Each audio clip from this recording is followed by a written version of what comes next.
हाँ, तो आज हम लोग नया वीडियो में हम लोग चक्रवृद्धि ब्याज जो क्लास 10 का पश्चिम बंगाल बोर्ड में है सिलेबस के अंतर्गत, इसको हम लोग आज चक्रवृद्धि ब्याज बनाएंगे। चक्रवृद्धि ब्याज का मतलब क्या होता है? इसके पहले हमने साधारण ब्याज के बारे में इसके पहले वीडियो में हमने बताया था।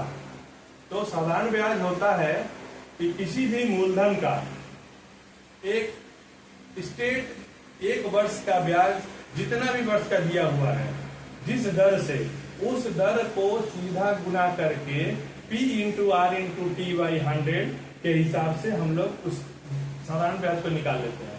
परंतु चक्रवृद्धि ब्याज क्या है?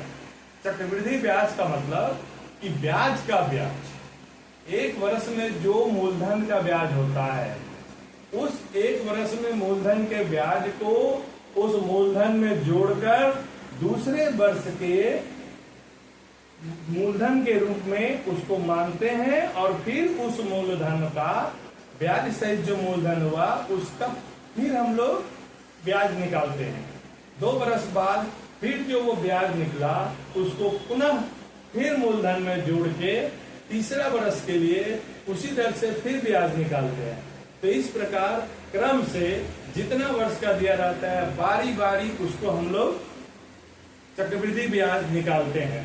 तो ये प्रोसेस थोड़ा लंबा हो जाता है। इसके लिए एक मैथमेटिकल फार्मूला है जिसका हम लोग प्रयोग करते हैं। चक्रवृद्धि ब्याज निकालने का 2 फार्मूला है, एक कंपाउंड इंटरेस्ट निकालने का और एक सीधा अमाउंट निकालने का। तो पहले आइए हम लोग जान लेते हैं कि क्या क्या रहता है और कब कब हम लोग किस प्रकार निकालेंगे। मूलधन दिया हुआ है यानी P = 5000। रेट को हम लोग क्या बोलते हैं? ब्याज दर यानी R = 10%। उसके बाद पर एनम, उसके बाद टाइम = उसको N बोलते हैं, उसके बराबर 2 वर्ष 2 years ये दिया हुआ है। तो मूलधन हुआ 5000, रेट हुआ 10 पैसा पर एनम, टाइम हुआ 2 वर्ष का। तो यदि हम इसको सिंपल तरीका से निकालें जिस तरह हम लोग साधारण ब्याज निकालते हैं, तो पहले उसको हम निकाल के आपको बताते हैं कि हम लोग कैसे निकालते हैं। सिंपल इंटरेस्ट इसका क्या होगा? सिंपल इंटरेस्ट बराबर होगा 5000 इंटू 10 इंटू 2/100 ये होता है। तो यहाँ पर 100 to 100 कट जाएगा, यहाँ पर आ जाएगा 10 दूनी 20 20 20 25 100 यानी हो गया कितना? 500 दूनी 1000 रुपया। ये हुआ इसका साधारण ब्याज। अब जब दूसरा वर्ष के लिए ये 2 वर्ष का हुआ, लेकिन हम लोग यहाँ ये साधारण ब्याज हुआ। अब यदि हमको इसी को चक्रवृद्धि ब्याज निकालना होगा तो चक्रवृद्धि ब्याज निकालने के लिए हम लोग डायरेक्ट सिंपल इंटरेस्ट को 2 वर्ष में ही लिखेंगे। यहाँ पर लिखेंगे 1 वर्ष का लिखेंगे तो यहाँ कितना आएगा? सिंपल इंटरेस्ट फॉर 1 ईयर कितना हो गया? 50 × 10 यानी 500 रुपया। अब दूसरे साल का सेकेंड ईयर का ये हो जाएगा प्रिंसिपल बराबर हो जाएगा 5000 प्लस 500 यानी 5500 रुपया। ये हो गया हमारा 5500 रुपया। ये दूसरे वर्ष के लिए प्रिंसिपल हो गया। अब दूसरा वर्ष जब हम इसका इंटरेस्ट कैलकुलेशन करेंगे चक्रवृद्धि ब्याज के लिए, तो हमारा वहां पे P बराबर 5500 हो जाएगा। तो यहाँ पर हो जाएगा दूसरे वर्ष का interest for second year.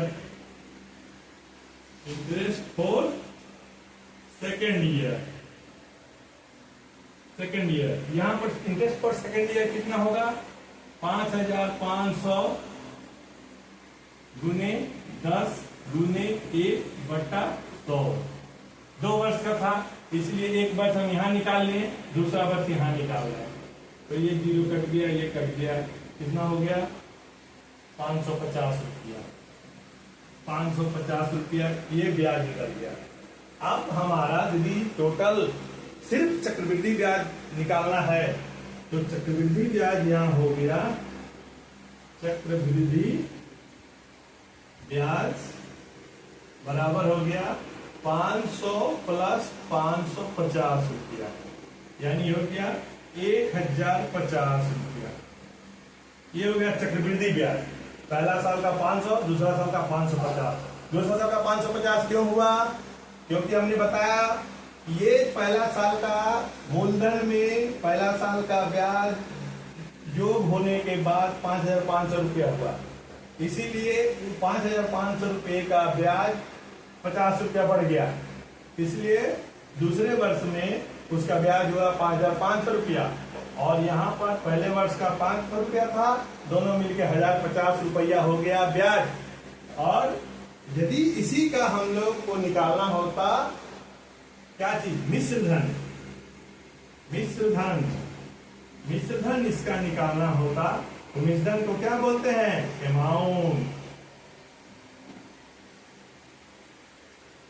Amount का मतलब होता है ये कितना निकला, 5,000 प्लस 1,050 यानी 6,050 रुपया।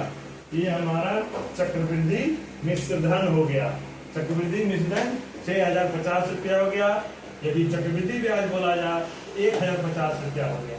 इस प्रकार ये हुआ हमारा अर्थमेटिक विधि से प्रत्येक वर्ष का हिसाब से हम यदि ब्याज निकालते हैं तो ये हमारा आता है। इसी को हम फार्मूला से बनाएंगे, वो भी आपको इसी को हम दिखाते हैं। हाँ, तो हम लोग अब देखते हैं कि इसी सवाल को जब हम ये फार्मूला, हमारे पास 2 फार्मूला है अमाउंट निकालने का। ए बराबर होता है P into 1 plus R by 100 to the power n, और कंपाउंड इंटरेस्ट निकालना होगा तो P into 1 plus R by 100 to the power n minus 1। ये 2 फार्मूला हमको इसमें यूज करना होता है। इसी आधार पर हम इसका जो भी निकालना होगा, अमाउंट निकालना होगा, प्रिंसिपल निकालना होगा, टाइम निकालना होगा, रेट निकालना होगा, जो भी निकालना होगा, इन दोनों फार्मूला का ही यूज करके हम लोग निकालेंगे। तो जैसे कि हम यहाँ पर पहले हम देखें जो सवाल मेरा है, इसमें 5,000 रुपया प्रिंसिपल है, रेट 10% है, टाइम 2 वर्ष है, तो इसको हम क्या निकालेंगे, मिश्र धन। मिश्र धन यदि निकालते हैं तो A is equal to P into 1 plus R by 100 to the power n के हिसाब से करते हैं तो 5,000 गुने 1 plus 10 by 100 to the power 2 लिखेंगे। उसके बाद यहाँ 5,000 इंटू, इसको यदि हम एलसीएम निकालें 100 प्लस 10 का पावर 2 कितना हो जाएगा, 5,000 इंटू 110 बटे 100 का पावर 2।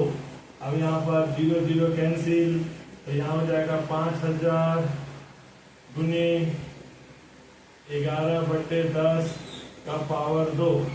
अब इसको यदि हम यहाँ ले जाएं तो 5,000 गुने 11 बटे 10 2 बार है, इसको लिख सकते हैं 11 बटे 10 गुने 11 बटे 10। अब यहाँ 10 से एक 0 कटा, इसका 10 से दूसरा 0 कटा, तो ये 50 गुने 11 गुने 5, तो कितना होता है 11 इंटू 121 होता है।